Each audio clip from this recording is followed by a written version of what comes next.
Joey Hudson, my business manager, longtime executive director of Gallagher's Heroes, the Fallen Officer Fund, and host of his own right in the upstate of South Carolina, joins us here at our broadcast position, our perch, Mr. Hudson. So which shirt would you want, the fight, fight, fight shirt, the fear not shirt, or the unity, peace, MAGA shirt? What's the Joey Hudson style? I think I'm going to go with the fight, fight, fight. I think we all got to fight, fight, fight. Is this wild or what?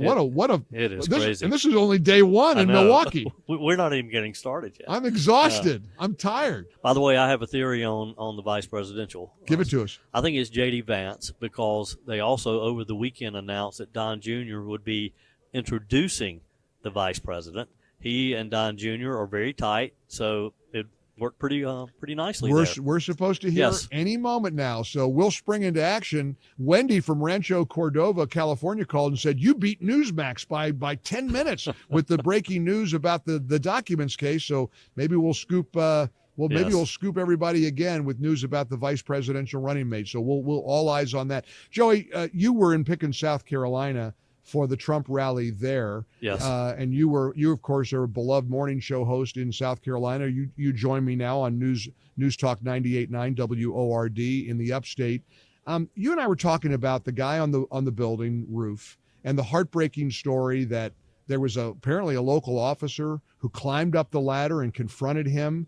The bad guy pointed the gun at the officer. For some reason, the officer retreated, and that gave the guy chance to fire at President Trump, striking him and also killing Mr. Camarado. Can you talk a little bit about the security in Pickens, South Carolina at the rally there? Because your observation was there's a lot of buildings like that all around where Trump was speaking in Pennsylvania. There were a lot of buildings similar to that in South Carolina. Exactly. When you have an open event, like so many of these events are, like the one you and I went to in Wilmington that was canceled because of weather, but you have this open space, and it's almost impossible to cover all those areas. And as you and I were talking about Pickens, South Carolina, we were right in downtown. Right. There were probably 40, 50 buildings in the area. Of course, all the businesses had to close. Could not come in the back door, front door. They were closed for the day. But you had all those rooftop areas, and yes, they had drones supposedly. They had snipers on the rooftop in Pickens. But you saw drones? I did see drones in Pickens. Because there were reports that there were no drones over the speech Saturday night in Butler, Pennsylvania. But it would be so easy.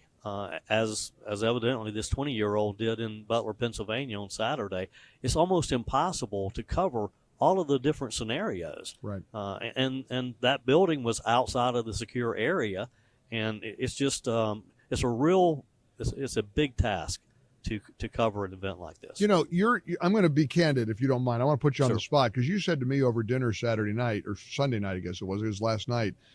It's almost impossible to keep Trump safe to the level that we'd like to believe he is safe. And that's a chilling thing to consider, Joey, because this could, God forbid, that this happens again. Yeah.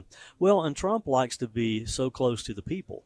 I would imagine, and I haven't spoken with any Secret Service agents, but I would imagine they hate the way he sets these events up because he has people right near, he literally walks within feet of people, and that's how they set them up in every venue. Before I let you go, I want to talk to you about a law enforcement officer who stopped by the booth. Yes. I saw a big burly cop talking to you and Tom Tradup and Robert Haley, and I thought, are we in trouble? He had some nice things to say. He did, and I did. I thought, what have I done? He comes over, but he was from New Jersey, and he said, please let Mr. Gallagher know that we love him in New Jersey, we listen to his show, and we especially appreciate what Gallagher's Heroes does and has done for many, many years now. And you're, of course, the executive director of Gallagher's Heroes. You're the guy sending out the thousands of Bibles, the first responders' Bibles, and so I'm glad he got to shake your hand, Joey, because you're doing all the heavy lifting. We have 10,000 more on the way.